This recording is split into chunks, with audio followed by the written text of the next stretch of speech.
Olá, meu nome é Gabriele Luz. Eu vou falar um pouco sobre espectroscopia de fotoluminescência.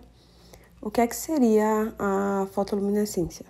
Seria um fenômeno que vai ocorrer seria um fenômeno óptico, no caso, que ocorre quando um determinado material ele vai ser excitado e vai emitir uma onda eletromagnética na forma de fótons.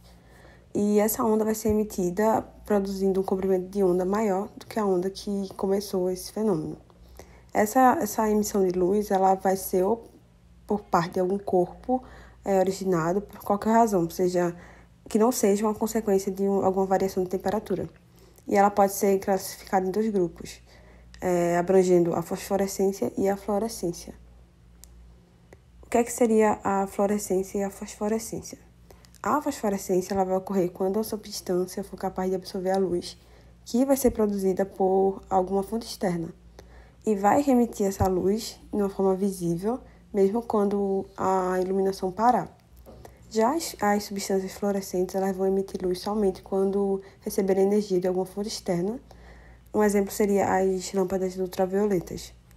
Então, quando isso ocorrer, a fonte de energia parar, o processo de fluorescência ela vai parar imediatamente.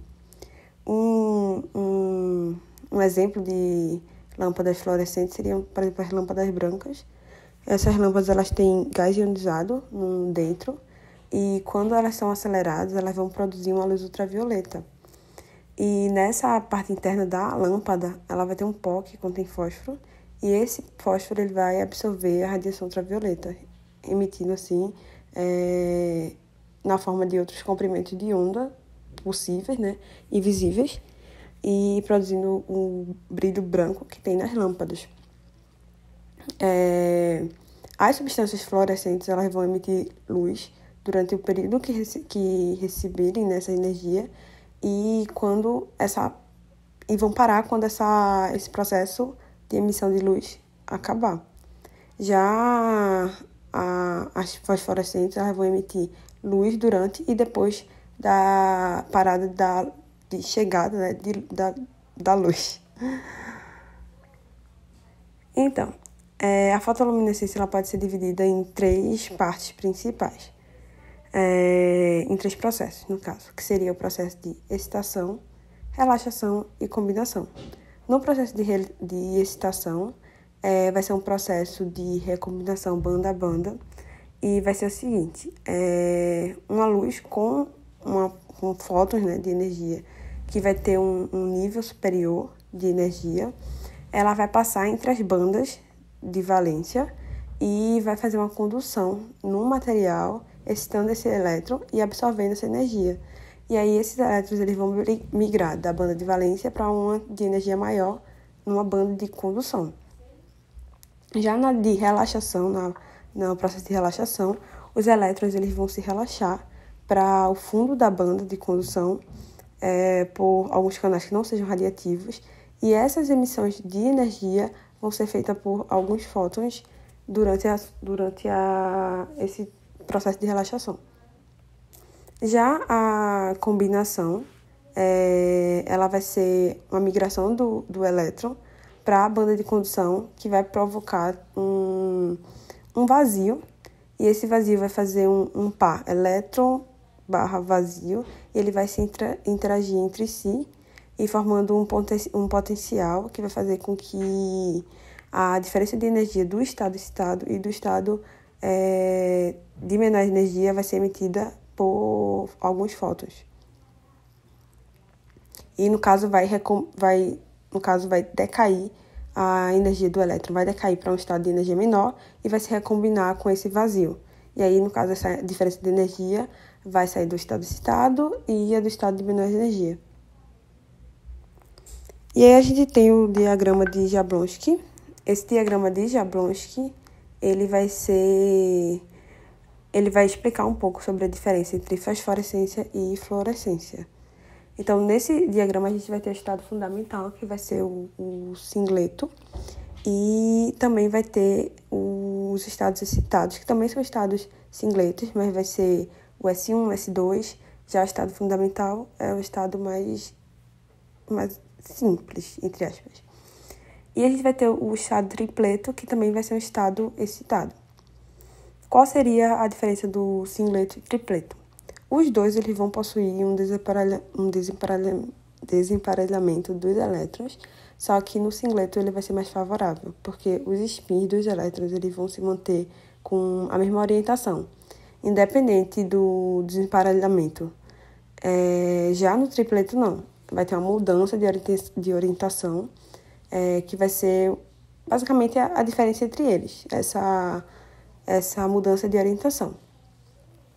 O estado tripleto ele já vai ser mais difícil de ocorrer, porque os elétrons eles vão pular para os estados, no geral, os elétrons vão pular para os estados singletos que vão estar excitados, e esses estados eles vão possuir vários níveis.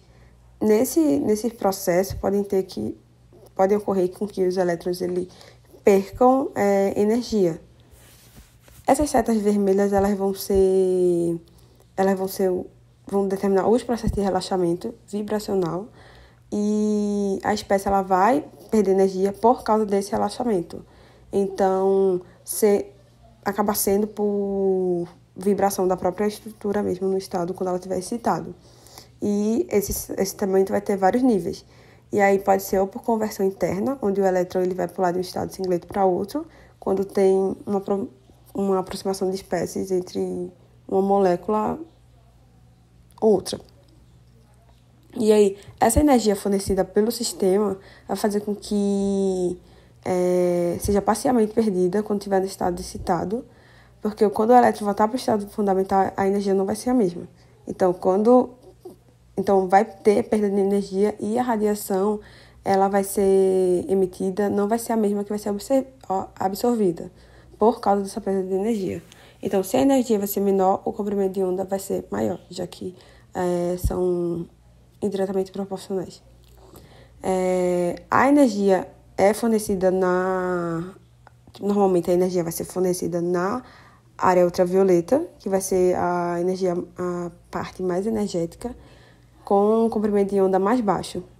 Só que a espécie ela vai devolver com energia na forma de fluorescência, com energia menor que o comprimento de onda, que vai ser maior.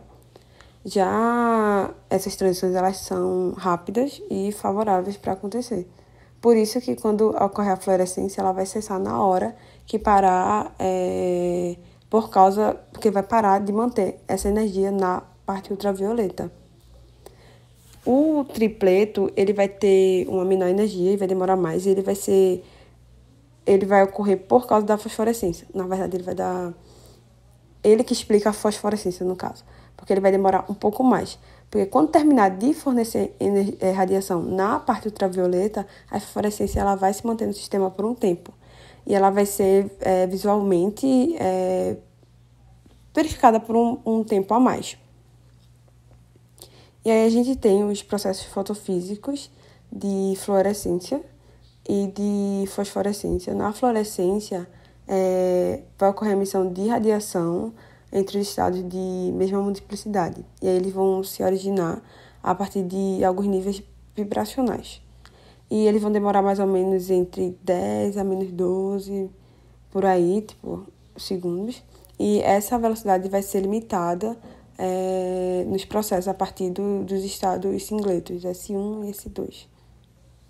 Já na fosforescência, essa emissão de radiação vai ocorrer entre os estados de multiplicidade diferente e vão se originar a partir de alguns níveis vibracionais, só que essa transição é meio que proibida pelo spin e vai fazer com que seja um fenômeno mais lento que a fluorescência. E a temperatura ambiente, a velocidade dessa desativação, que vai ser do tripleto, ela vai fazer com que ocorra colisões que vão ser maior que a velocidade da fosforescência. Aí a gente tem aqui um fluorímetro. O que seria um fluorímetro? Um fluorímetro ou fluorômetro, ele é um dispositivo de laboratório que vai ser utilizado para medir os parâmetros da fluorescência. Sua intensidade e a distribuição de comprimento de onda do espectro de emissão depois da excitação por um certo espectro de luz. Alguns componentes do fluorímetro teria as fontes de radiação, aí seriam lâmpadas de mercúrio, lâmpadas de tungstênio, deutério, lasers, diodos de emissores de luz, etc. E aí a gente vai ter seletores como filtros de absorção ou interferência e alguns monocromadores de rede. A gente vai ter células cilíndricas retangulares, que vão ser células de medida, e os detectores, que vão ser os fotomultiplicadores. Vantagens e algumas desvantagens da florimetria. Então, a florimetria ela vai ter uma sensibilidade elevada, ela vai ser bem comum alcançar sensibilidade na faixa de parte por bilhão, mas ela vai precisar que tenha concentrações, elas vão requerer concentrações para dar respostas lineares, ou seja, ela vai precisar com que tenha algumas arrumações no processo. Não vai ser possível fazer em qualquer tipo de concentração. E alguns tipos de substâncias coloridas também vão impedir que a fluorescência aconteça. E, no geral, é isso. Obrigada pela atenção.